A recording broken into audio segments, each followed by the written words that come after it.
dan sebagainya tidak bisa kami sebutkan satu persatu para awak media, tapi telah konfirmasi kepada kita ada 23 media yang telah bergabung. Nanti sambil berjalan akan media yang lain telah konfirmasi juga akan ikut bergabung bersama kita.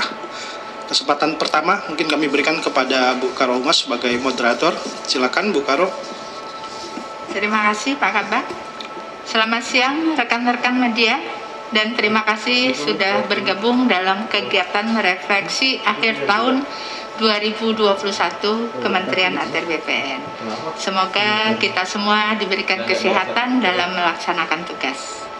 Siang ini telah hadir bersama kita, tadi sudah disampaikan oleh Mas Indra, Bapak Suhazal, Inspektur Jenderal Kementerian ATR BPN, hadir juga Bapak Irjen Polisi Hari Sudwiyanto, Staf Khusus Menteri Bidang Penanganan Sengketa Konflik Tanah dan Ruang. Setelah itu hadir juga di sini Pak Yustan Alfiani, Inspektur Bidang Investigasi, dan Bapak Iing Sodikin, tenaga ahli Menteri Bidang Hukum dan Litigasi. Beliau akan memaparkan kepada kita semua apa-apa saja yang Ijen sudah lakukan serta membahas isu-isu strategis yang pastinya menarik untuk kita ketahui bersama.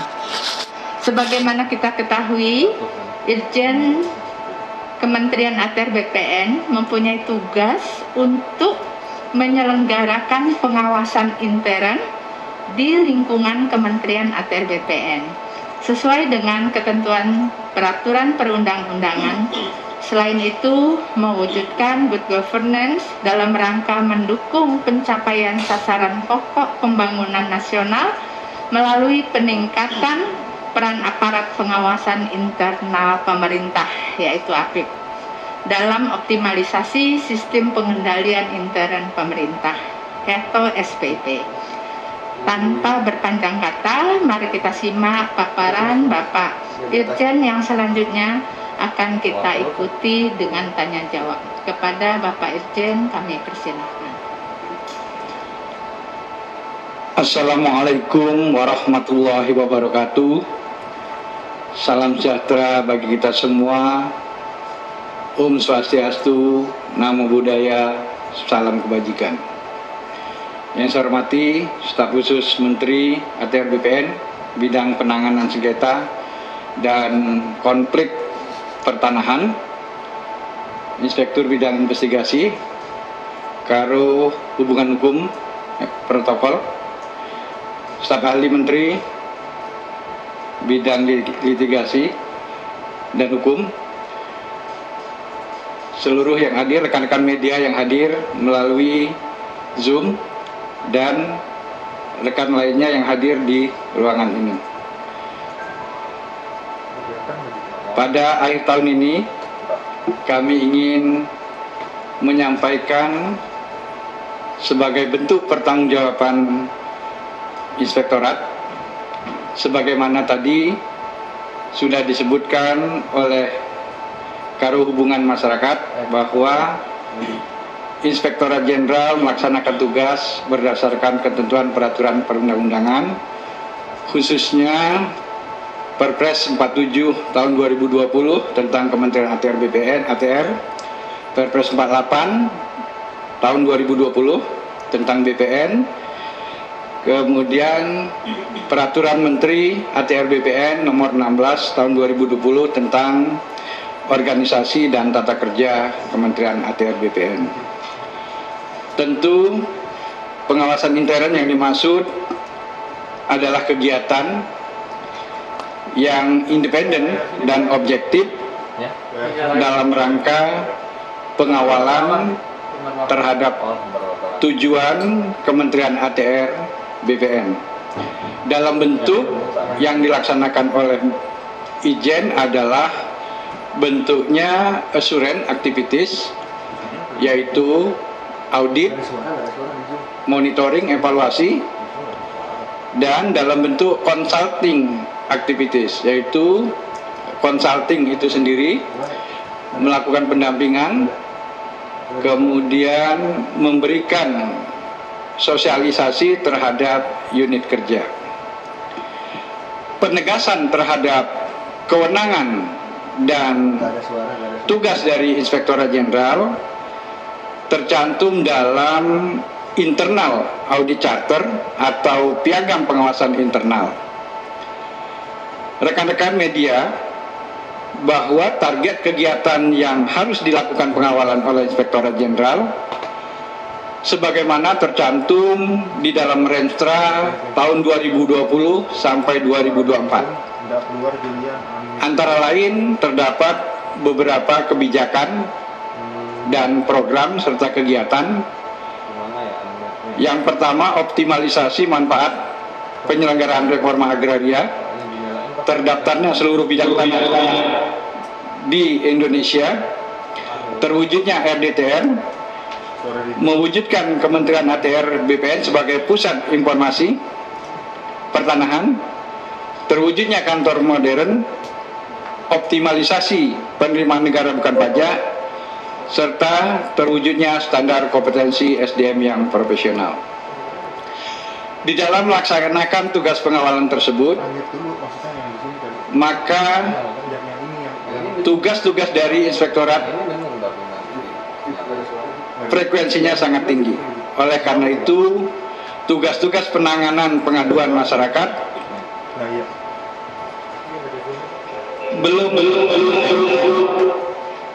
belum optimal atau belum fokus dilaksanakan. Apalagi intensitas pengaduan masyarakat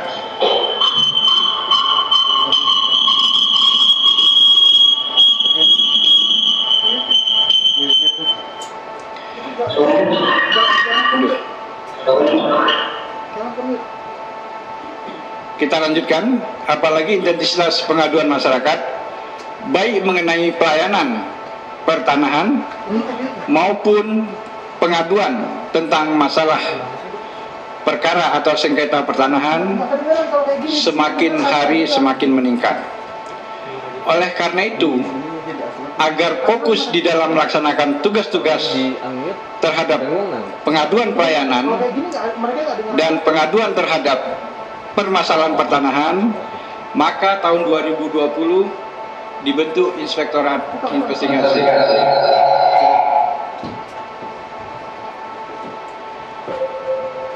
Pembentukan Inspektorat Investigasi tersebut direkomendasikan juga oleh Komisi Pemberantasan Korupsi melalui Surat Deputi KPK Bidang Pengawasan Internal dan Pengaduan Masyarakat nomor 294/PM titik 00-40-40-43/41/2020.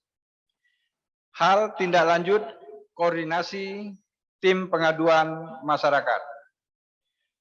Pembentukan IB juga sudah dimasukkan di dalam perubahan struktur organisasi dan tata kerja, yaitu di dalam Permen ATR BPN nomor 16 tahun 2020. Selanjutnya, tujuan dibentuknya IB yang pertama, menindaklanjuti pelimpahan pengaduan masyarakat dari Direktorat Pengaduan Masyarakat KPK. Yang kedua, dalam mengelola pengaduan internal atau pengaduan masyarakat, IB diharapkan akan lebih fokus dan terarah mengingat kompleksitas dan intensitas pengaduan serta kasus pertanahan dan tata ruang serta tuntutan kualitas pelayanan publik dan keberhasilan pelaksanaan reformasi birokrasi. Atas terbentuknya Inspektorat Bidang Investigasi tersebut pada siang hari ini sebagai bentuk akuntabilitas terhadap keberadaan Inspektorat Bidang Investigasi, kami akan menyampaikan apa yang sudah kami lakukan selama ini, bagaimana ke depan perkembangan dari IB, bagaimana tata kerja atau pola metode yang dilakukan oleh IB, sehingga kami dapat mengoptimalkan pelaksanaan tindak lanjut atas pengaduan dari masyarakat. Memang di dalam tahun pertama, tahun 2020, mungkin kami belum optimal, mengingat jumlah pengaduan yang sangat tinggi, namun di lain pihak keterbatasan SDM, oleh karena itu belum semua pengaduan dapat tertangani. Sehingga masih antrian masih panjang, tapi kami berjanji antrian-antrian tersebut akan mendapat pelayanan dari kami sesuai dengan tenaga yang ada. Tahun 2022 kami sangat mendapat berita gembira, Inspektorat Jenderal akan mendapatkan tenaga dari alumni Sekolah Tinggi Akuntansi Negara 33 orang dan penerimaan dari umum sebanyak 15 orang. Mudah-mudahan di tahun 2022 kami akan lebih cepat lagi di dalam penanganan kasus-kasus yang menyangkut baik internal maupun pihak-pihak yang terkait lainnya. Selanjutnya, untuk lebih detailnya, saya minta Inspektur Bidang Investigasi menyampaikan apa yang sudah dicapai selama ini dan ke depannya apa saja yang akan ditangani serta kerjasama yang sudah dilakukan kepada siapa saja. Kami persilakan langsung ya Bu Karo ke Inspektur Bidang Investigasi. Baiklah, terima kasih Pak Irjen.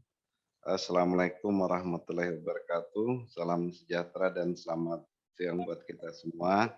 Yang saya hormati rekan-rekan wartawan dan para hadirin yang berbahagia. Baiklah Pak Irjen, kami ingin menyampaikan bahwa sejak terbentuknya bulan September 2020, Inspektur Bidang Investigasi ini atas rekomendasi dari Komisi Pemberantasan Korupsi dan Kementerian PAN-RB, kita sudah dibentuk dan kami berjumlah 16 orang dengan staf. Kemudian sampai hari ini berjumlah 16 orang dan kami telah menangani kasus tahun 2020 sebanyak 770 pengaduan dengan tipologi permasalahan sebagai berikut. Dari hasil audit kami bahwa penyalahgunaan wewenang dari pegawai kita itu ada 17 pengaduan. Kemudian tentang pelayanan masyarakat ada 202 pengaduan, korupsi atau pungli 13 pengaduan, kemudian pertanahan atau perumahan itu ada 239 pengaduan, masalah hukum atau peradilan 294 pengaduan, lingkungan hidup 1 pengaduan, dan umum atau lain-lain 7 pengaduan. Terhadap pengaduan tersebut, jumlah pengaduan yang telah ditangani oleh Inspektorat Bidang Investigasi sebanyak 201 pengaduan. Kemudian joint audit dengan Dirjen Teknis itu ada 5 pengaduan. Kemudian pelimpahan penanganan ke Kanwil ada 412 pengaduan dan masih dalam proses 159 pengaduan. Jumlah pengaduan yang telah selesai ditangani sebesar 618 pengaduan, sehingga jumlah pengaduan yang saat ini masih dalam proses itu sebanyak 159 pengaduan. Dari pengaduan yang masuk tersebut, beberapa di antaranya merupakan pengaduan yang penanganannya merupakan hasil sinergi dengan beberapa instansi terkait. Yang pertama itu dari Komisi Pemberantasan Korupsi. Dari KPK itu ada 5 kasus yang melimpahkan ke kita untuk kita lakukan audit. Dan semua sudah selesai. Hasilnya ini kita kembalikan hasil audit itu kepada pihak Komisi Pemberantasan Korupsi. Kemudian Kementerian PAN-RB ada 2 kasus. Kemudian Bareskrim Polri. Bareskrim itu ada dari tindak pidana korupsi ada 2 kasus, kemudian pidana umum itu ada satu kasus, dan Polda Sumut ada 1 kasus. PPATK itu ada 2 kasus. Kemudian Kejaksaan Agung ada 2 kasus yang sudah kita sampaikan hasil audit kita. Tentunya sebagai garda terdepan dalam upaya mendeteksi, mitigasi, dan penanganan terjadinya kecurangan atau fraud di lingkungan Kementerian ATR BPN dan meningkatkan kepercayaan publik dalam penanganan kasus-kasus pertanahan. Inspektorat Jenderal juga melakukan audit investigasi atas kasus-kasus yang menjadi atensi publik. Di antaranya kasus mafia tanah SHM 8516 Cilandak. Ini keluarga dari Pak Dino Patijalal, Jakarta Selatan. Kemudian kasus mafia tanah SHM 2575 Pondok Pinang, keluarganya Pak Sutresno Bahir, Jakarta Selatan. Kemudian kasus mafia tanah SHM 1568 Kembangan Selatan, PT Proline, Jakarta Barat. Kemudian kasus mafia tanah SHM 4931 Cakung, Jakarta Timur atau PT Salpe Peritet, Jakarta Timur. Kasus mafia tanah SHM SGI 1568 Kembangan Selatan.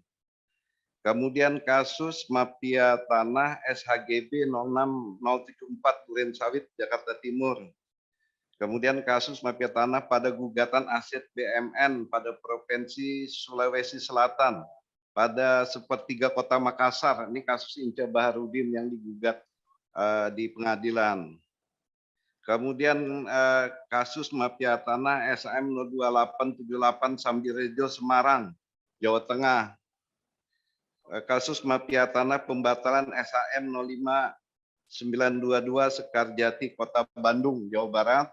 Kasus mafia tanah SHM 0905 Bangka, Jakarta Selatan. Ini ada beberapa lagi kasus-kasus yang lain yang memang kita anggap kenapa ini dimasukkan dalam sebagai mafia tanah. Karena memang cara-cara kelompok ini melakukan atau mengambil hak orang dengan bermacam-macam cara atau modus operandi. Jadi kita dari audit investigasi dalam hal pengumpulan dan evaluasi bukti untuk mendukung suatu kesimpulan dan temuan audit investigasi dengan fokus pada upaya hipotesa untuk mengungkapkan. Yang pertama itu fakta-fakta proses kejadian, kemudian sebab dan dampak penyimpangannya. Yang ketiga, pihak-pihak yang terkait atau terlibat atas penyimpangan. Yang keempat, dampak kerugian keuangan negara. Nah, dari hasil audit kami terhadap permasalahan pengaduan yang masuk terhadap atau kasus-kasus yang menjadi atensi publik, beberapa modus operandi yang bisa kami ungkap di sini. Misalnya satu, ini pemalsuan dokumen alas hak. Alas hak itu bisa berupa AJB, girik, enggendom perponding, akta hibah, waris, dan lain-lain. Yang kedua adalah pendudukan bidang tanah secara ilegal tanpa hak. Kemudian menduduki tanah orang tanpa seizin. Kemudian mencari legalitas di pengadilan. Kadang misalnya dengan ada putusan dari pengadilan, mereka mengajukan hak kepada BPN. Ini ada juga kasus seperti ini modus operandinya. Kemudian adanya hilangnya warkah di kantor BPN, ini juga salah satu modus ya, karena pada saat untuk pembuktian di pengadilan kita kesulitan.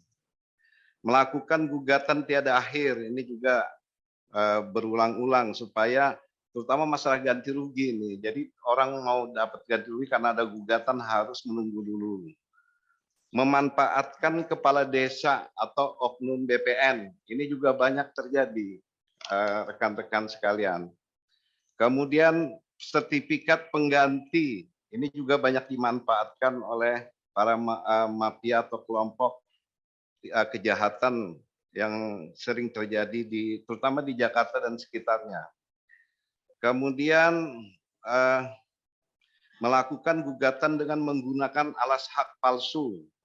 Ini juga sering terjadi. Akhirnya menang di gugatan, maka putusan itulah dijadikan sebagai alasan untuk mengajukan hak kepada pihak BPN. Kemudian melakukan pengakuan hak atas bidang tanah yang sedang dilakukan proses pengadaan tanah bagi kepentingan umum. Ini sering terjadi terutama masalah ganti rugi. Kemudian melakukan rekayasa atau penilaian atau appraisal nilai tanah. Bisa di markup biasanya tidak sesuai jumlah. Kemudian penipuan atau penyalahgunaan kepercayaan. Kemudian yang sekarang juga sering terjadi itu menukar sertifikat asli dengan yang palsu.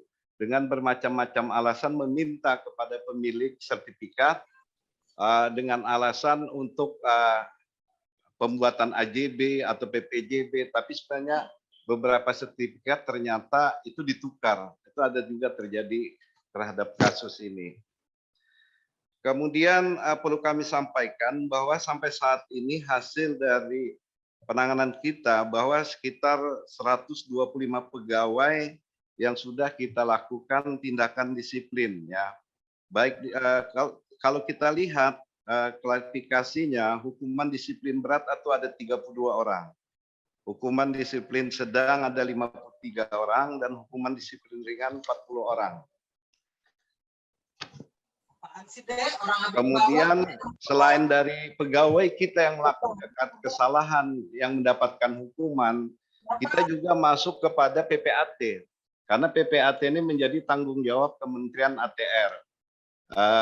Apabila sekarang ini ada kasus mafia tanah, itu tidak menjaga kemungkinan bahwa melibatkan para PPAT, karena pada saat proses di BPN yang bisa akses ke dalam BPN melalui sistem elektronik itu adalah pihak PPAT, karena mereka mempunyai akun dan password yang diberikan oleh BPN, sehingga pada saat peralihan hak dari pemilik kepada pembeli, walaupun dia menggunakan data yang palsu, ini bisa berjalan karena memang akses untuk masuk ke sistem di BPN itu melewati akun dan passwordnya dari PPAT. PPAT sampai saat ini sudah ada sekitar 6 orang yang sudah kita lakukan tindakan. Dari tindakan ini ada yang dicabut SK-nya oleh Pak Menteri, ada juga yang dihukum tidak bisa beroperasi beberapa tahun. Ini tergantung dari hasil putusan yang dilakukan oleh MPPD di tingkat kabupaten dan MPP itu majelis PPAT ya yang ada di provinsi. Apa keputusannya itulah biasanya yang akan dilaksanakan. Demikian yang bisa kami sampaikan. Mungkin kalau ada pertanyaan nanti bisa kita jawab. Demikian Pak Irjen, terima kasih. Assalamualaikum warahmatullahi wabarakatuh. Terima kasih Pak Inspektur Bidang Investigasi. Sebelum Bu Yulia memimpin diskusi, saya sedikit menyampaikan bahwa tadi jumlah pegawai yang dijatuhi hukuman masih 125 seperti yang lama. Ini karena hasil-hasil audit yang baru belum dilakukan BAP oleh tim gabungan antara investigasi dan kepegawaian masih berjalan. Setelah itu ada rapat tim disiplin. Tim disiplin ini mengusulkan kepada Menteri untuk penjatuhan disiplin. Ini masih dalam proses. Mungkin ada beberapa puluh orang yang tambahan yang akan nanti dirilis kalau sudah ada rapat tim disiplin pegawai dan sudah ada penjatuhan hukuman disiplin dari Menteri. Saya persilakan Bu Yulia untuk memimpin diskusi. Baik, terima kasih Pak Irjen. Kepada teman-teman media, silakan untuk bertanya. Bisa dibuka videonya. Bu, naik Pangaribuan Jakarta News, Bu. Baik, Pak Naik. Ya, Bu. Mungkin bisa ditampilkan videonya, Pak. Ya, Bu. Ya, silakan Pak Naik. Pak Naik. Pak Irjen, selamat siang Pak Irjen. Dari Jakarta. Jakarta News, Pak Irjen. Ini videonya. Bu Yuli, selamat siang. Saya mau bertanya, Bu. Saya naik Pangaribuan, Bu. Ya, pertanyaan saya begini, Bu. Bagaimana status pegawai BPN Jakarta Timur yang telah ditetapkan oleh penyidik, tentunya Polri, dan kemudian pertanyaan saya, apakah ada lagi nggak penambahan terhadap tersangka baru dalam hal ini? Seperti saya dapat informasi ada beberapa orang, itu ada 8 kalau tidak salah ya. Kemudian seperti kata Pak Inspektorat tadi ngomong bahwa ada beberapa puluhan pegawai yang terlibat mafia tanah ya. Apakah bagaimana untuk sanksi ke depan oknum-oknum pegawai BPN ini supaya ada efek jerah? Itu pertama. Kemudian Pak Irjen, yang kedua Pak Irjen, saya melihat tahun 2021 ini soal mafia tanah itu adalah satu kasus yang tidak berkesudahan, Pak Irjen. Bahkan di beberapa medsos dan khususnya Twitter ini sangat viral. Saya mengikuti terus, Pak, kasus-kasus mafia tanah ini sepertinya tak kunjung-kunjung selesai, Pak. Bapak mengatakan bahwa hanya beberapa orang di bagian investigasi ini, kita tahu bahwa mafia tanah itu adalah sindikat, Pak. Di situ ada orang yang berduit, orang-orang penting. Bagaimana, Pak, kalau seandainya Bapak ini mengungkap sindikat seperti sindikat narkoba yang punya aset triliunan, begitu juga saya lihat sindikat mafia tanah ini, dia mempunyai luar biasa resourcesnya gitu loh, Pak. Nah, ke depan 2002 apa langkah-langkah BPN terhadap menekan angka-angka yang terlibat mafia tanah ini? Jadi kalau saya lihat nggak imbang, Pak. Bapak ini perang bukan perang sembarangan gitu loh. Sementara resources dari BPN ini kecil sekali gitu loh, Pak.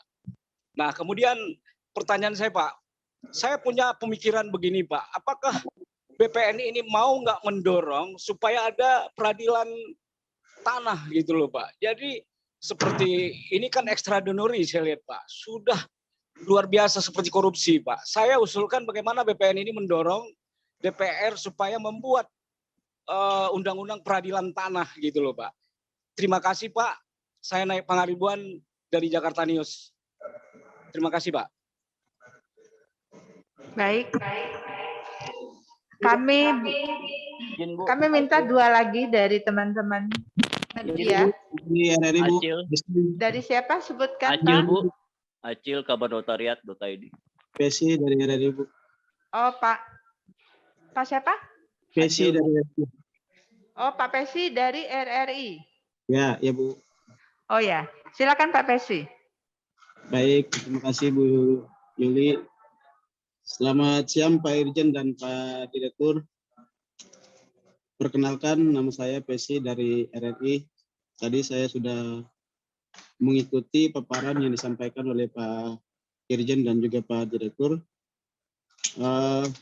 Sebagaimana paparan tadi disebutkan bahwa Inspektorat Bidang Investigasi ini terbentuk pada tahun 2020. Lalu kemudian hasil dari Inspektorat Investigasi ini yang dipaparkan tadi kalau tidak salah itu adalah tahun 2020. Apakah mungkin di situ juga include capaian tahun 2021? Kalaupun memang belum, mungkin bisa dijelaskan lagi.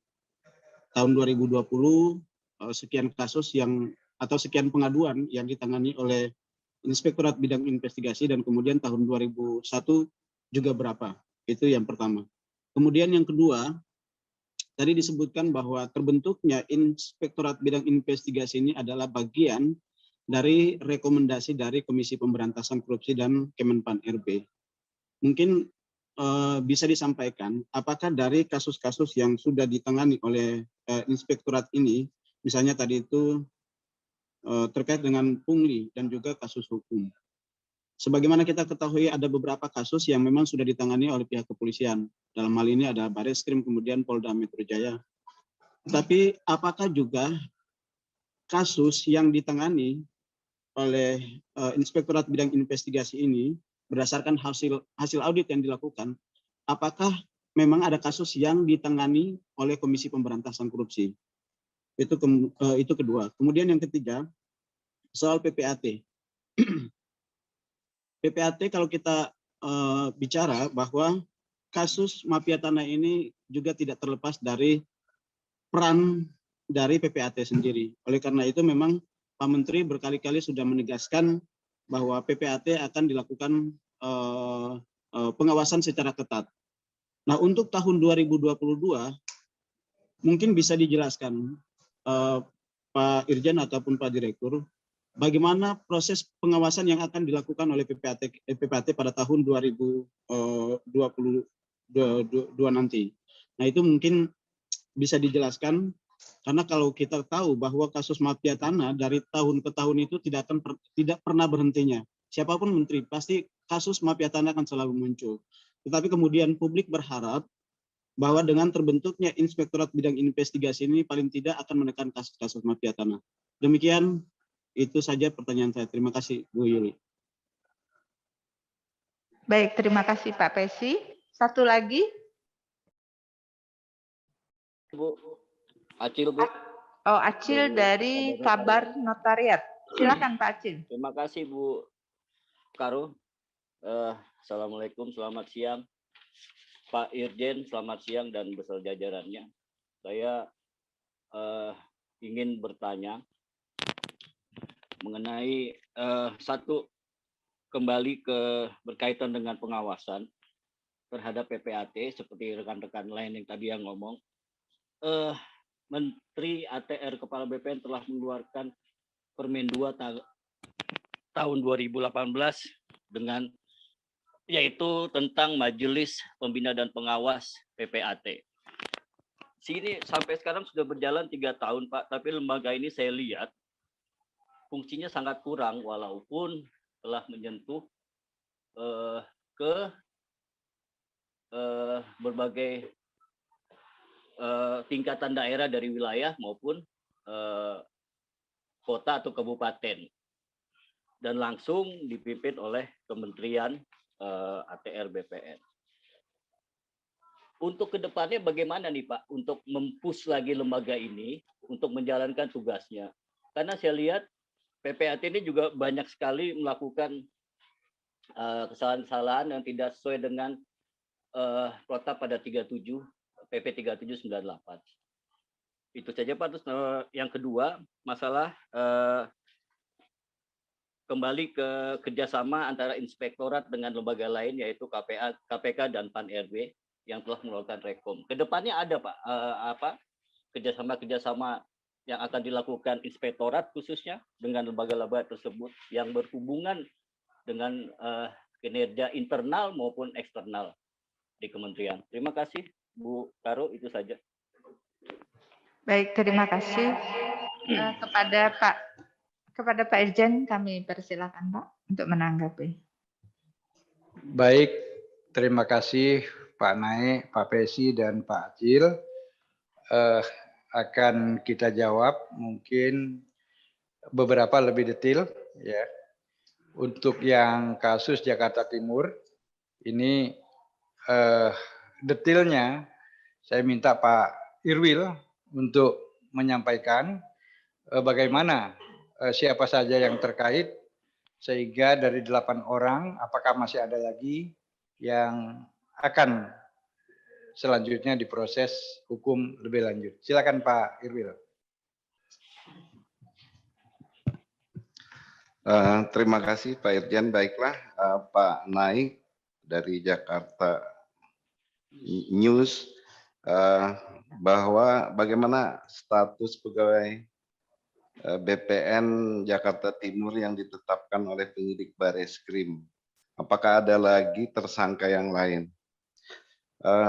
Begini, kemarin sebenarnya bahwa dari kementerian sudah melakukan rapat bersama yang dihadiri oleh Deputi Bidang Penindakan KPK dengan stafnya, kemudian dihadiri juga Direktur Analis, kemudian dari Bareskrim para penyidiknya, dan dari Kejaksaan, diundang semua hadir. Pada saat kita tanyakan, memang penetapan tersangka oleh penyidik Bareskrim itu berdasarkan hasil dari penyelidikan dan penyidikan yang mereka. Jadi ada 9 ya, 10 ya. 1 yang sudah pensiun, sisanya tuh masih aktif, 1 orang sipil. Nah, kemarin kami tanyakan bagaimana status ini, itu mereka yang nanti akan melakukan gelar perkara. Masalah nanti mungkin ada lagi, itu sepenuhnya wewenang dari Bareskrim Polri. Kami serahkan untuk penegakan hukum kepada aparat penegak hukum yang ada. Kami dari BPN ini, apalagi Inspektur Bidang Investigasi, hanya menyajikan data dan fakta yang valid sesuai hasil audit kita, bahwa menyatakan sesuai data dan fakta yang ada, maka nanti kami akan tunjukkan kebenaran yang sebenarnya. Nah, nanti dari pihak penyidik yang akan memakai hasil audit kita.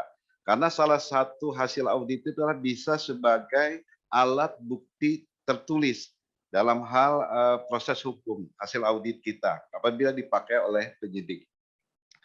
Nah, masalah yang lainnya apakah berkembang, kita tunggu nanti dari Bareskrim. Karena sepenuhnya kan tanggung jawab penyidikan ini kepada aparat penegak hukum. Kemudian kedua, mungkin sanksi yang oknum pegawai, Pak Irjen. Pak, bisa lanjut ya, Bapak. Oke. Baik, saya minta agak detail Pak, supaya Jakarta Timur itu bisa rekan-rekan wartawan bisa mengetahui. Tentu secara umum saya sampaikan dulu kasusnya itu adalah permasalahan pembatalan adanya keputusan Kanwil DKI nomor 13 tahun 2019 tentang pembatalan 38 SHGB milik PT Salpe. Kemudian setelah dibatalkan, tanah tersebut didaftarkan melalui program PTSL. Setelah didaftarkan melalui program PTSL, terbit SHM 4931 Cakung Barat, sertifikat tersebut dialihkan. Nah, di sini sebenarnya ada hal yang di dalam pembatalan itu yang tidak dilihat oleh Kanwil dan jajaran adalah riwayat hak tanah itu sebenarnya sudah bukan HGB tahun 2011 tetapi mulai dari hak milik tahun 1975 yang kemudian ada peralihan karena perubahan wilayah, kemudian sertifikat tersebut diturunkan menjadi HGB tahun 2011. Jadi kebanyakan tolong berita-berita selama ini hanya dilihat dari HGB, sesungguhnya sertifikat yang ada sejak tahun 75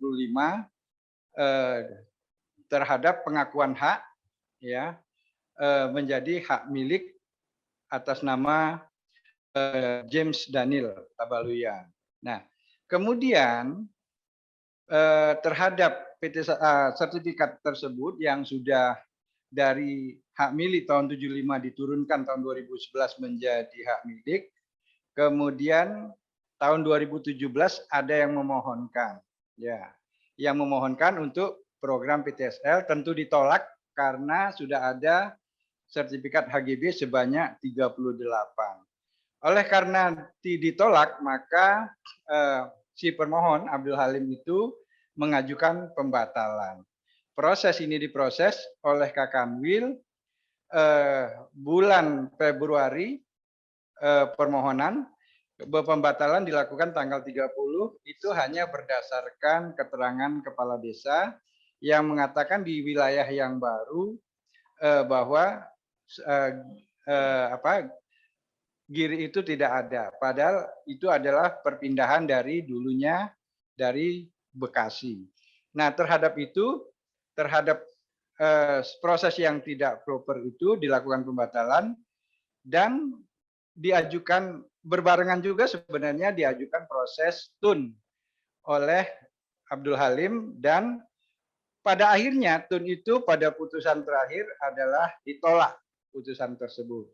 Sehingga karena tidak proper itu dan hanya melihat dari HGB, kami dari inspektorat tidak melihat sisi manapun melainkan dari proses ini kita batalkan SK Kakanwil tersebut.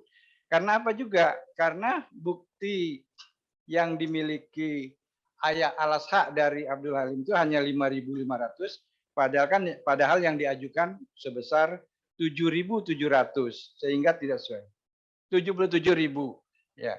Sehingga ini tidak pas juga. Kemudian yang diukur pada saat mengajukan PTSL yang diukur hanya 22.000. Padahal yang dijadikan sertifikat 77.000.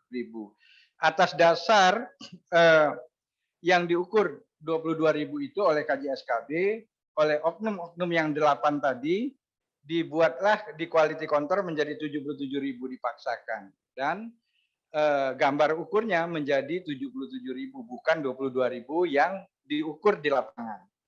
Kemudian dalam prosesnya ada keberatan dari pihak-pihak yang dibatalkan tadi, dari pihak Salpe, namun proses PTSL tetap berjalan.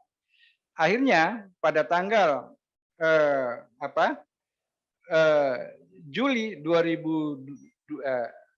Desember 2019 tetap jadi PTSL itu padahal tidak ada penandatanganan kontradiktur, alasannya tidak sesuai, pengukurannya tidak sesuai, tetap dijadikan. Oleh karena itu kita rekomendasikan juga sertifikat yang lahir ini dibatalkan juga. Jadi tadi pembatalan terhadap EHGB 38 itu kita rekomendasikan dibatalkan. Kemudian terhadap PTSL terbit atas nama Abdul Halim juga kita batalkan karena yang diukur alasannya juga tidak sesuai, penanganan penerbitan juga tidak sesuai, kontradiktur dan tetangga batas juga tidak tanda tangan. Juga tidak penanganan keberatan dari tetangga yang bersangkutan dari PT Salpe juga tidak digubris oleh 8 orang tersebut. Nah, setelah itu dilakukan peralihan juga masih dalam status adanya relas dari pengadilan. Ini tetap dialihkan. Oleh karena itu Pak Naik, setelah 8 orang ini seharusnya mulai dari prosedur pembatalan, pembuatan sertifikat, ini pasti ada orang-orang yang terkait, bukan hanya 8 orang yang di bawah itu saja. Tetapi sekali lagi itu kami serahkan sepenuhnya kepada penyidik. Akan sampai di mana? Siapa yang memodali, siapa yang apa? Mungkin nanti kalau penyidik KPK bisa melihat juga hasil PPATK yang beredar untuk dalam kasus ini. Selanjutnya ke depan oknum yang terlibat yang terlibat di dalam kasus mafia tanah, kami sekuat tenaga atau semaksimal mungkin menggunakan PP 94 tahun 2021 tentang hukuman disiplin pegawai. Di situ ada hukuman sedang, ringan, dan berat. Tentu kalau hukuman berat ini sampai pemberhentian. Namun kalau itu sudah kita berhentikan, dari penyidik tetap ingin melakukan penyidikan, itu juga kita akan berikan data-data yang sudah kita ambil di dalam proses audit investigasi. Nah, data-data tersebut kemudian kita biasanya meminta laporan hasil audit. Kita akan tadi jumlahnya sangat sedikit, tetapi kita tidak khawatir. Kita telah melakukan koordinasi. kepada tentu KPK, yang kedua kepada penyidik, ketiga PPATK, dan tentu koordinasi, kemudian komunikasi, kolaborasi, ini yang perlu kita lakukan sambil nanti tahun 2022 kita mendapat tambahan supaya lebih banyak lagi tim auditor investigasi sehingga penanganannya lebih kuat. Kalau kami tidak berkoordinasi, tidak berkomunikasi, tidak berkolaborasi, sebanyak apapun auditor kami, ini tak akan kuat kami melaksanakan sendirian.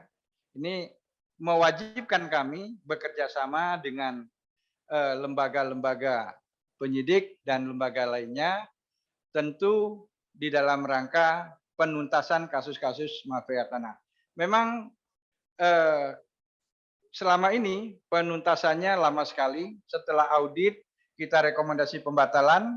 Biasanya rekomendasi pembatalan itu masih juga di-challenge di TUN atau bahkan di Perdata, sehingga panjang sekali. Saya sepakat sekali, Pak, dan kementerian sudah mencoba untuk mengusulkan di dalam rancangan undang-undang pertanahan, yaitu peradilan pertanahan. Sayangnya pada tahun 2020 ya Pak, ya 2019 itu belum lanjut, masih di pending. Mudah-mudahan atas nanti masukan-masukan dari kementerian dan bapak-bapak juga dari media, ini bisa dilanjutkan lagi. Konsepnya, draftnya sudah ada konsep peradilan pertanahan.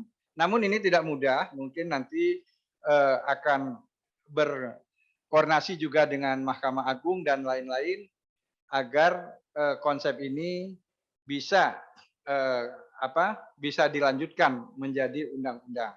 Ini sangat baik sekali agar tidak jadi peradilan-peradilan yang terus-menerus. Ada TUN, ada pidana, ada perdata, diulang lagi, perdata kalah, perdata 1, perdata 2, TUN 1, TUN 2, dan lain-lain, sampai adanya putusan itu ingkrah. Setelah itu ada juga PK, PK1, PK2, panjang sekali Pak. Saya setuju sekali Pak Naik, itu mudah-mudahan nanti ada ke arah sana ya Pak ya. Selanjutnya, yang kedua, untuk dari Pak Pesi di RRI, Pak Yustan, ini yang dilaporkan tadi 2020 atau 2021 atau sampai dengan? Silakan Pak. Baiklah, data yang tadi kita sampaikan, 2020 itu kan baru September Inspektur Bidang Investigasi ini dibentuk. Jadi data ini dari September 2020 sampai dengan Desember 2021. Jadi setahun 3 bulan, karena dibentuknya bulan September, Pak. Kemudian terbentuk IB atas rekomendasi KPK. Apakah kasus yang David ada yang ditangani oleh KPK? Itu tadi salah satu pertanyaan dari Pak Tesi ya, Pak. KPK sampai saat ini sudah 5 minta audit kepada kita. Jadi ada beberapa kasus yang diminta untuk dilakukan audit. Ada yang memang dari Direktur Gratifikasi dan Pelayanan Publik, tapi sifatnya itu lebih banyak pencegahan. Tetapi yang dari penindakan itu adalah sudah penindakan. Ya, jadi sudah 5 diminta oleh KPK, Pak. Kemudian dari Bareskrim sendiri sudah ada 3 minta ke kita. 2 dari tindak pidana korupsi, 1 dari pidana umum, dan 1 di Polda Sumut. Sekarang ini ada lagi Polda Kaltim minta ke kita hasil audit. Jadi pada intinya kami akan menyajikan fakta yang sebenarnya sesuai dengan dokumen yang ada. Jadi kebenaran kita harapkan bisa muncul, tetapi untuk melanjuti penindakan penegakan hukumnya itu sepenuhnya kami serahkan kepada aparat penegak hukum, baik dari penyidik, penuntut maupun hakim. Kemudian PPAT akan diadakan pengawasan PPAT. Memang kalau kita lihat dari beberapa kasus, contohlah kasus misalnya Dino Patijalal, itu kan sangat ramai, sangat viral. Sebenarnya PPAT-nya itu sudah dicabut Pak Menteri SK-nya, sehingga tidak bisa beroperasi lagi. Nah, secara administrasi, tindakan yang dilakukan kementerian sudah sangat berat dilaksanakan. Nah, masalah nanti apakah dia terlibat atau bagian dari mafia itu nanti mungkin kita serahkan juga sepenuhnya kepada penyidik yang menangani kasusnya. Karena mungkin bisa saja dia kan kena pasal turut serta membantu 55 atau 56 biasanya, tapi itu kita kembalikan ke penyidik. Tetapi bagian dari kementerian ini sudah kita ambil, yaitu mencabut SK yang bersangkutan karena kita indikasi turut serta di dalam melakukan perbuatan tersebut. Kemudian bagaimana pengawasan BPK dengan terbentuknya majelis ini ya, MPPD yang atau MPP ya di wilayah.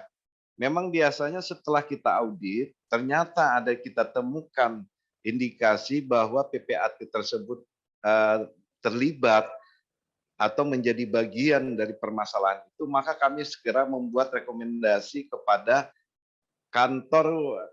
kepala kantor wilayah BPN di mana dia terdaftar atau bekerja. Kami minta segera dilakukan sidang di MPPD-nya dulu. Nah, nanti setelah sidang barulah diputuskan oleh mereka, kemudian ditindaklanjutin ke provinsi. Setelah itu baru nanti hasilnya akan disampaikan ke menteri. Tetapi kami tetap mengawasi apakah putusan yang setelah dilakukan sidang itu sesuai enggak dengan tindakan yang dia lakukan. Kalau kami merasa itu terlalu ringan, kami akan melakukan usulan bahwa itu tidak sesuai, maka kita bisa diperberat penindakan atau tindakan hukumannya berupa administrasi. Pokoknya yang paling berat itu akan dicabut SK-nya sehingga dia tidak bisa lagi beroperasi atau bekerja sebagai PPAT. Kemudian ini juga dari Pak Acil mungkin langsung pengawasan terhadap PPAT ya. Ini sudah 3 tahun belum terlihat perannya. Memang kita harapkan nanti dengan terbentuknya Inspektur Bidang Investigasi ini, kami walaupun melihat ada misalnya viral di berita, kira-kira melibatkan baik BPN maupun PPAT, kami akan peran secara aktif untuk mencari informasi tentang permasalahan tersebut. Dan apabila nanti kita indikasi, kita lakukan dengan data yang cukup, maka nanti kita akan lakukan audit. Nah, dari hasil audit akan kita berikan rekomendasi ke menteri dan kepada yang membina Dirjen Pembinaan PPAT ini untuk segera melakukan pembinaan. Itu dari hasil rekomendasi kita, Pak. Kemudian apakah ada kerjasama inspektorat dengan lembaga lain, KPK, PPATK? Jadi dari hasil rekomendasi terakhir bahwa mulai sekarang kami apabila ada mafia tanah yang sifatnya memang sangat meresahkan dan cukup besar, maka dari awal sebenarnya kami sudah langsung berkoordinasi baik dengan Komisi Pemberantasan Korupsi. Di KPK ini nanti kita akan berkoordinasi dengan Deputi Penindakan maupun dengan Direktur Gratifikasi dan Pelayanan Publik, Pak. 2 sudah yang sering kami berkoordinasi. Kemudian untuk PPATK sendiri, hasil kesepakatan kemarin dengan Kepala PPATK bahwa mereka minta dilibatkan lebih awal supaya bisa memonitor bagaimana sebenarnya modus operandi dan siapa saja yang terlibat. Sehingga mereka diharapkan dari awal sudah bisa berperan secara aktif untuk mengikuti bagaimana siapa aja sebenarnya yang berperan di dalam permasalahan tersebut. Ini Pak yang dari pertanyaan Pak Naik, Pak Tesi, dan Pak Acil. Saya rasa mungkin itu Pak Irjen, terima kasih. Ya, silakan Pak Iing, nanti ada Ya. Pak Staf Khusus akan menyampaikan. Terima kasih. Itu dari Pak Naik, memang mafia itu adalah kejahatan extraordinary ya. Memang peradilan ini yang diusulkan Pak Naik itu bagus, adalah peradilan pertanahan. Memang sudah digagas, cuma Mahkamah Agung tuh berkeberatan dia. Harus merubah konstitusi dulu, pasal 24C Undang-Undang Dasar 45. Di situ ada 4 peradilan ya. Peradilan Tata Usaha Negara diatur Undang-Undang 586, kemudian peradilan umum Undang-Undang 50, peradilan militer Undang-Undang 397 dan peradilan agama 789. Memang mafia tanah ini banyak terkubur oleh putusan-putusan hakim, di mana kita sudah dituntut oleh penegak hukum, tapi diputus oleh hakim itu menjadi prislah bebas. Artinya kuncinya adalah di putusan-putusan hakim. Kalau kita dituntut tapi hakim membebaskan, padahal itu kejahatan dari mafia tanah, ini yang mohon digerakkanlah civil society. Penting adanya peradilan pertanahan dan tidak menjadi disparitas antara putusan tata usaha negara, putusan peradilan umum yang bertahun-tahun orang mencari keadilan, dan bisa lalu di peradilan perdata kan berlakulah actori icamet provisio. Siapa yang membuktikan, dia juga harus menuntut hak. Cuma kan tidak menguji material. Banyak alasak palsu dimenangkan sampai ingkrah. Ini mungkin ke depan harus ada peradilan pertanahan yang memutus soal-soal pertanahan, termasuk ya mafia ini kan dari dedernya, dari siapa yang intelektual deder yang harus ditarik sebagai dihukum sebagai law enforcement. Itu aja Pak Irjen. Terima kasih Pak Staf Ahli Menteri. Pak Staf Khusus silakan menambahkan. Terima kasih Bapak Irjen. Rekan-rekan sekalian, kita ketahui bahwa belakangan semakin meningkatnya tuntutan masyarakat atas penyelenggaraan pemerintahan yang bersih, adil, dan transparan, serta akuntabel. Dan ini harus disikapi dengan serius dan sistematis. Kementerian ATR BPN di dalam menangani kasus pertanahan ini keras dan tegas. Saya garis bawahi lagi, sangat keras dan tegas. Oleh karena itu, Pak Menteri tidak segan-segan menindak semua pelaku kejahatan dengan menindaklanjuti apa yang diamanatkan di dalam ketentuan. Jadi Pak Menteri membentuk Satker khusus ya sebagai struktur di bawah Pak Irjen, itu Inspektur Bidang Investigasi. Struktur bidang Inspektur Bidang Investigasi ini sudah banyak kasus-kasus yang diungkap, bahkan kontribusi untuk membuat terang satu perkara dan hasil investigasinya itu dijadikan rujukan sebagai bahan penyelidikan dan penyidikan oleh penyidik yang tergabung dalam Satgas Anti Mafia Tanah. Selain di dalam tugas keseharian, memang betul Pak Brigjen Yustan melalui selaku Ketua IPI ini sudah bekerja sama dengan beberapa mitra kerja kita. Seperti di Komisi Yudisial, banyak beberapa kasus kita harus jelaskan, kita paparkan, kita minta dukungan dan masukan dari Komisi Yudisial, dari Kompolnas, bahkan dari Irwasumpori, demikian juga KPK dan PPATK. Tadi disampaikan bahwa langkah ini merupakan satu wujud keterbukaan kita. Manakala kita menemukan satu permasalahan yang di dalamnya ada unsur pidana, kita serahkan sepenuhnya kepada aparat penegak hukum. Dan apabila ada pelanggaran berkaitan dengan administrasi, itu diproses sesuai ketentuan oleh APIP dan diberikan sanksi yang tegas. Tadi disampaikan Pak Irjen, 125 orang atau anggota Kementerian ATR BPN sudah diproses sesuai dengan tingkat kesalahan masing-masing. Keberadaan IBI ini tentu akan memberikan jaminan bahwa ke depan Kementerian ATR BPN ini akan lebih clear and clean di dalam memberikan pelayanan yang terbaik kepada masyarakat. Khususnya ketika kita menghadapi kasus-kasus kejahatan pertanahan, ya, diharapkan ke depan tidak ada lagi oknum dari Kementerian ATR BPN yang terlibat. Ini yang menjadi concern kami, khususnya di Satgas Anti Mafia Tanah ini sangat terdukung dengan adanya keberadaan Inspektur Bidang Investigasi. Mungkin itu sebagai tambahan dari saya. Terima kasih. Ya, sebelum saya serahkan, saya tambahkan lagi sedikit aja. Mengenai untuk PPAT, tentu ini ada Dirjen Teknis yang melakukan pembinaan. Saya mungkin perlu tahun 2022 bersama-sama Dirjen Teknis untuk melakukan audit kepada PPAT, mungkin yang terindikasi dia terlibat ke mafia tanah, selain memang yang sudah mencuat di umum, Jadi kami akan bekerja sama, mungkin masukannya terima kasih sekali nih Pak Pesi. 2022 kami akan jadikan ini program dari IBI untuk bekerja sama dengan Dirjen PHPT, pendaftaran hak tanah. Kemudian ya kerjasama dengan pihak lain, kami sangat terbuka sekali. Apapun tujuannya, yang penting untuk dalam rangka menekan dari kegiatan mafia tanah. Kepada siapapun kami akan melakukan kerjasama sepanjang itu baik. Terima kasih. Baik, Pak Irjen. Ini kebetulan ada yang tanya melalui chat. Saya bacakan, izin.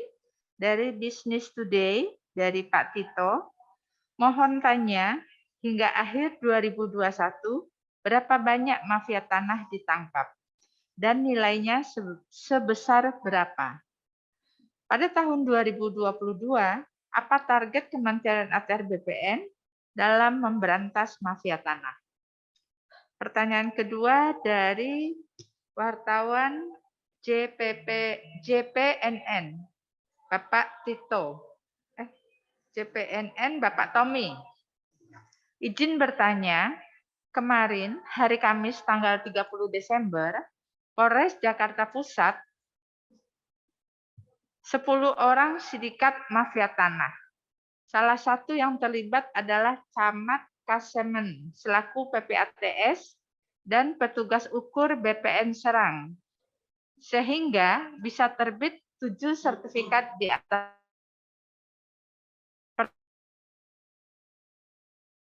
BPN-nya bisa mencegah input data dari PPAT yang tidak valid seperti ini. Untuk chat hanya baru 2, Pak Irjen. Mungkin kami serahkan Pak Irjen dulu untuk menanggapi. Terima kasih.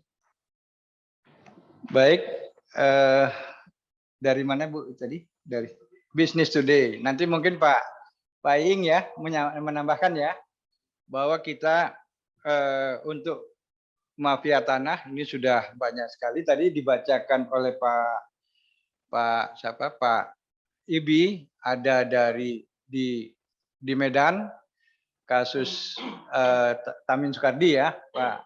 Kemudian di Padang kasus Lehar, kemudian di Banten itu menyangkut Krakatau Steel, ya Krakatau Steel, kemudian ya yang sedang ditangani ini termasuk di PT Salpe, ya ini kalau menyangkut nilainya luar biasa ini ya, apalagi yang menyangkut Lehar, berapa luas, nanti Pak Ing tolong ditambahkan ya. Nanti berapa besar, berapa luas, berapa banyak masyarakat yang ada di situ korbannya.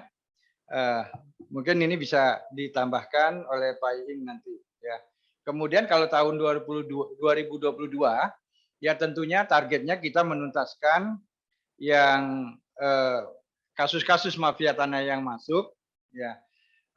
Daftar tungguannya ada sampai banyak ini ya Pak Iing, Pak Inspektur IBI, sehingga masih nanti kami prioritaskan mana yang menyangkut dampaknya besar, kita akan prioritaskan. Nanti mungkin juga contoh-contoh kasusnya bisa ditambahkan nanti yang ke depan yang akan ditangani oleh Pak Inspektur IBI. Silakan Pak Iing, tambahkan tadi hasil-hasil yang kita kerjakan tahun 2021. Terima kasih Pak Irjen. Yang pertama, kasus-kasus besar adalah di Lehar. Lehar itu menyangkut luas tanah 766 hektar ya. Di sana terdiri dari 4.000 kakak. Hampir 5.000 udah punya title. Nah, kemudian mafianya sudah diputus sampai tingkat Mahkamah Agung adalah Saudara Eko dituntut 2 tahun ditambah kejahatan yang kedua 2 tahun. Selama ini di atas 6 kelurahan itu menjadi status quo, diblok oleh mafia seolah-olah dia punya tanah adat Lehar, tapi setelah diadakan pengukuran hanya 3, hektar. Itu keberhasilan yang besar. Nilainya di atas 2 triliun ya. Yang kemudian sport center. Sport center tuh kejahatan juga sama.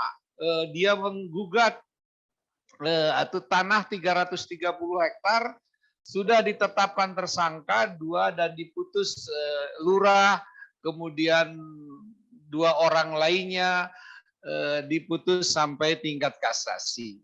Termasuk Tamin Soekardi itu kejahatannya juga sama, itu nilainya di atas 1,5 triliun. Jadi kalau nilai yang paling besar banyak sekali, kalau kejahatan di Jakarta Timur kalau dihitung itu 4,3 triliun. Jadi banyak keberhasilan yang di Satgas Mafia Tanah, cuma juga tantangan bagi kita adalah putusan hakim. Ini yang putusan hakim itu banyak juga mafia itu dibebaskan.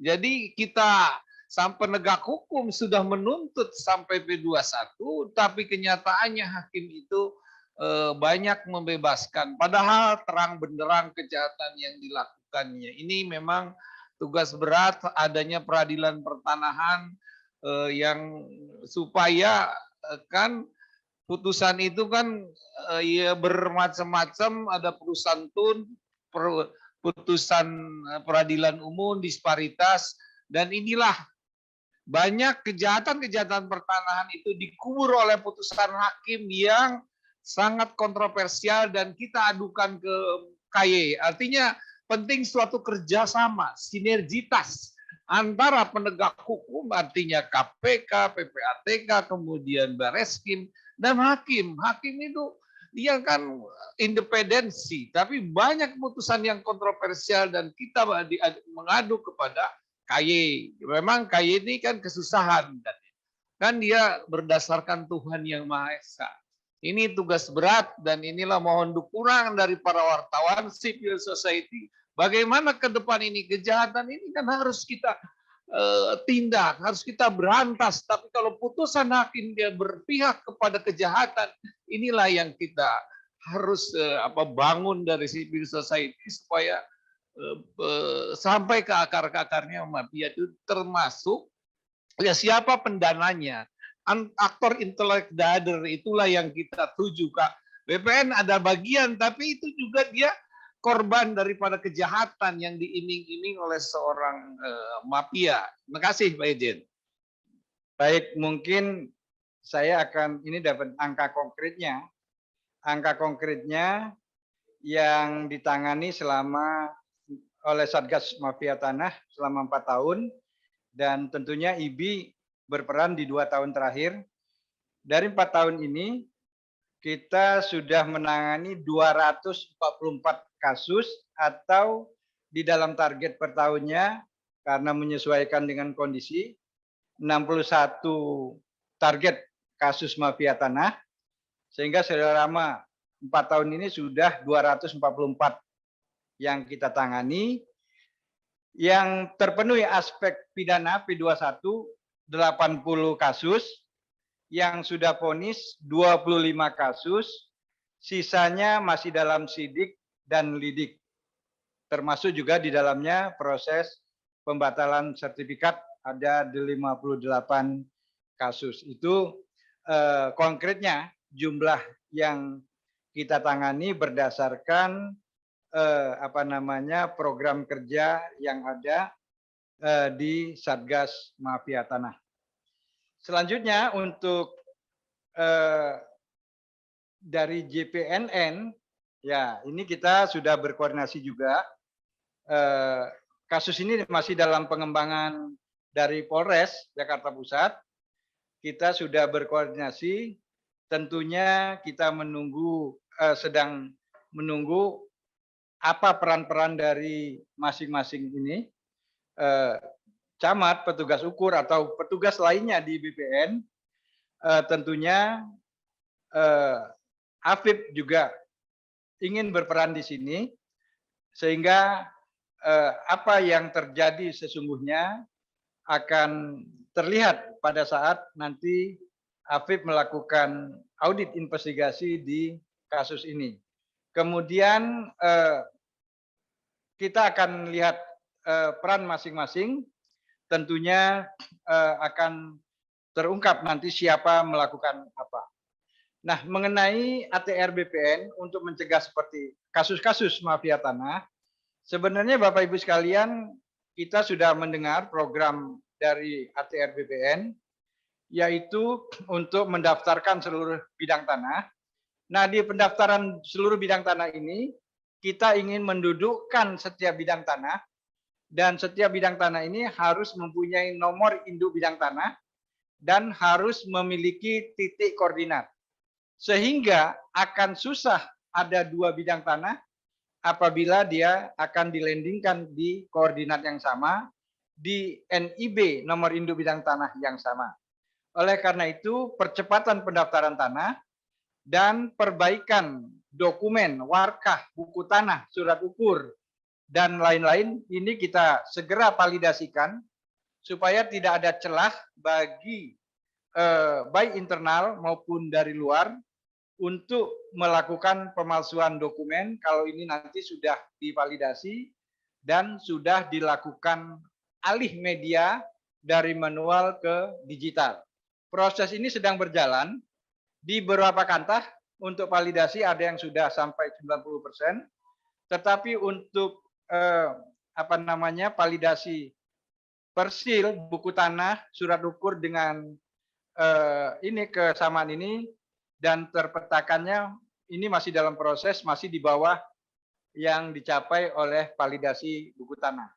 Oleh karena itu ini kami kejar supaya tidak mudah dilakukan pemalsuan. Dan ke depan memang lebih aman apabila kita ke depan ini ada wacana untuk dilakukan pendaftaran secara elektronik dan hasilnya akan dilakukan secara elektronik. Ini akan lebih mudah untuk mengawasi sepanjang memang nanti sistemnya kita buat yang paling baik ya, tentu yang terbaik supaya tidak mudah dilakukan intervensi dari pegawai internal. Sehingga kalau ini sudah pelayanan elektronik ke depannya, seperti kita nanti pelayanan di perbankan, kalau ada transaksi akan ada notifikasi bahwa apakah ini Anda atau bukan yang melakukan transaksi pertanahan. Ini mungkin ke depannya mimpi kita sedang dalam proses.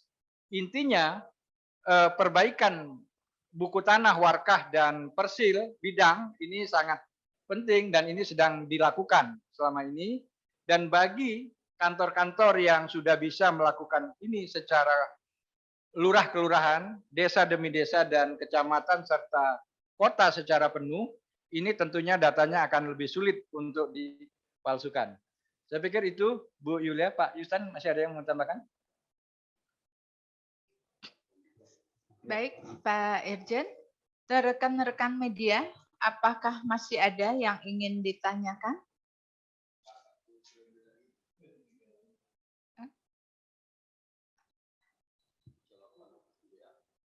Di chat apakah masih ada, Mbak Menel? Enggak ada. Kami beri kesempatan kembali kepada rekan-rekan media. Bu Yuli, izin.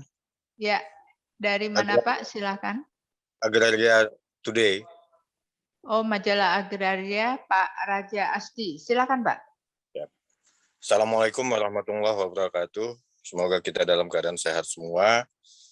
Pertama, saya mendukung apa yang disampaikan oleh Pak Naik tadi. Yang kedua, saya menginformasikan dengan adanya Satgas Mafia ini, salah satu mafia yang saya ikuti sejak tahun 2015 itu sudah mulai tiarap. Namun, gerak mereka, gerak ya istilahnya gerak bawah tanahnya tetap berlangsung.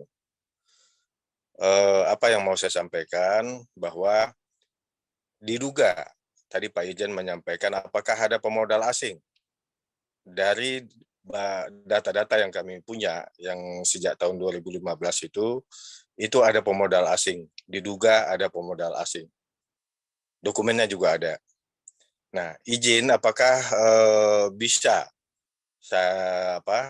dari unsur masyarakat yang dirugikan ini 2-3 orang diberikan silaturahmi bertemu Pak Irjen.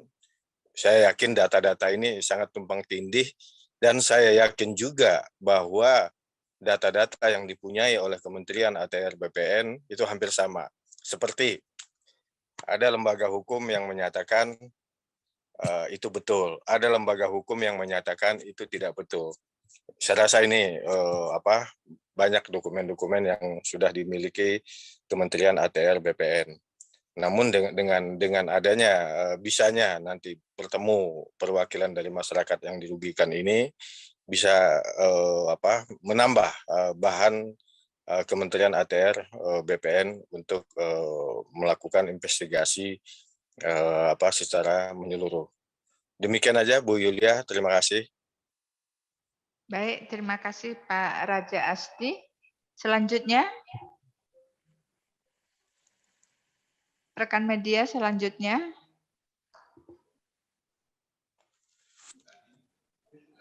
Ya, Bu Yulia sedikit. Boleh? Dari?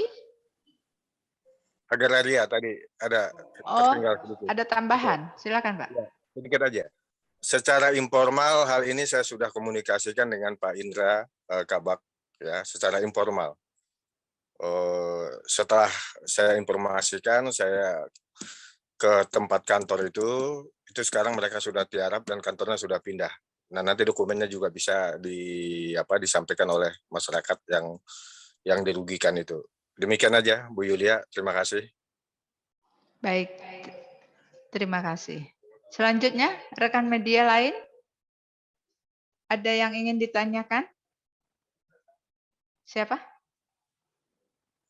Baik, jika tidak ada, kami minta Pak Irjen untuk menanggapi. Terima kasih. Baik, Pak Raja Asdi dari Majalah Agraria. Terima kasih dukungannya Pak. Tadi apa yang disampaikan Pak Naik tentunya juga menjadi harapan kita untuk bisa terwujudnya peradilan pertanahan. Mudah-mudahan suara-suara kita didengar di pihak-pihak yang mempunyai kewenangan untuk mewujudkan ini. Mudah-mudahan ke depan di dalam Undang-Undang Pertanahan akan terwujud di dalamnya pendirian peradilan pertanahan.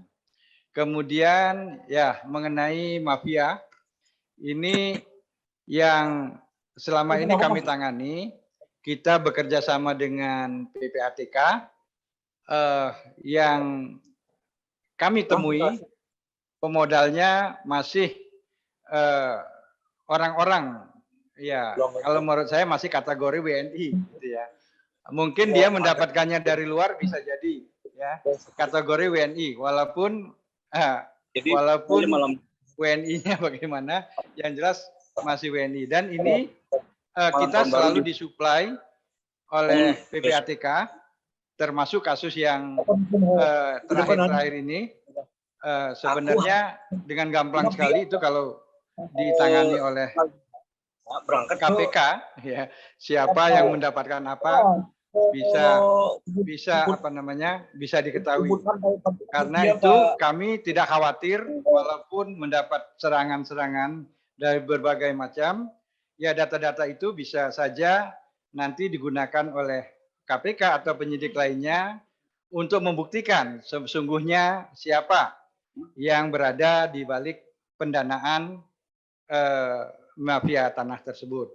Ya tentunya Pak Presiden sudah memerintahkan Pak Menteri sudah memerintahkan Satgas Mafia Tanah, Dirjen 7 juga Inspektorat Bidang Investigasi, kita akan gaspol, ya akan gaspol, tidak akan gentar untuk menghadapi ini. Itu yang perlu dicatat. Kemudian mengenai data-data, tentunya kita sangat senang sekali kalau ada masukan-masukan dari berbagai pihak, tentunya dari data itu nanti kita lakukan expose, ya kita lakukan rapat dengan mengundang pihak-pihak yang terkait, termasuk dari Mabes juga sering kita libatkan di awal, juga dari kejaksaan untuk menilai apakah kasus-kasus itu layak atau bisa segera kita tindak lanjuti. Sehingga dari Satgas Mafia Tanah juga IBI berkolaborasi dengan berdasarkan sekecil apapun sumber-sumber informasi yang masuk kepada kami. Memang kami akui kita masih terus mengembangkan jumlah SDM dan tim-tim auditnya. Semoga di tahun-tahun 2022 ini akan berkembang lagi jumlah timnya serta kerjasama dengan pihak-pihak yang berwenang, penyidik dan lain-lain ini bisa lebih erat lagi. Saya pikir itu Pak Iing, ada yang mau ditambahkan? Pak Yustan, Bu Yulia, Pak. Nah, sebelum saya serahkan kepada Bu Yulia, saya ingin juga teman-teman media selalu sebagai kepanjangan tangan kami juga mensosialisasikan kepada masyarakat bahwa berhati-hati terhadap sertifikat atau dokumen pertanahan. Jangan sampai sertifikat itu jatuh kepada pihak lain, sehingga kalau dokumen asli, sertifikat asli dibawa ke BPN, BPN wajib melayani karena kalau sertifikat yang asli dibawa untuk pengecekan apakah ada hak tanggungan, apakah ada sengketa, apakah itu clean and clear, kita wajib melayani. Oleh karena itu di dalam beberapa kasus pertanahan, sertifikat itu sering dicuri atau diambil melalui lembaga keuangan secara tidak sah atau melalui orang-orang terdekat. Sehingga kami berpesan supaya masyarakat juga berhati-hati di dalam memegang bukti sertifikat atau hak kepemilikan. Yang kedua, kalau sudah ada hak, baik itu HGU, HGB, tentunya wajib dilakukan penguasaan fisik. Jangan ditinggalkan kemana-mana, tanahnya nanti ada yang memanfaatkan, biasanya digarap berpuluh-puluh tahun, sehingga terjadilah jual beli di bawah tangan, sehingga ini menambah banyak pihak yang bermasalah. Kemudian ada baiknya sebelum Bapak Ibu atau masyarakat membeli tanah, ada baiknya berkoordinasi minta informasi kepada petugas BPN sehingga apakah tanah yang akan dibeli tersebut dalam kondisi clear and clean. Itu saja pesan dari saya. Mudah-mudahan tidak ada lagi korban-korban mafia dan kita akan semakin menekan jumlah kegiatan mafia. Di tahun 2022 ini 2021 yang akan berakhir, kami juga mengucapkan selamat tahun baru kepada teman-teman media. Mudah-mudahan tahun 2022 kita lebih lancar, lebih sukses dan dijauhkan dari pandemi corona yang segera berakhir. Demikian, salam sehat dari saya. Mudah-mudahan kita semuanya selalu dalam lindungan Tuhan Yang Maha Esa. Demikian, saya kembalikan kepada Bu Yulia. Baik, terima kasih Pak Irjen. Terima kasih rekan-rekan media. Preskon kita hari ini kita akhiri.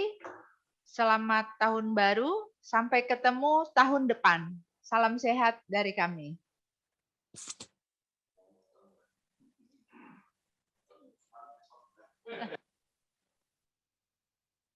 Sudah tahun baru besok.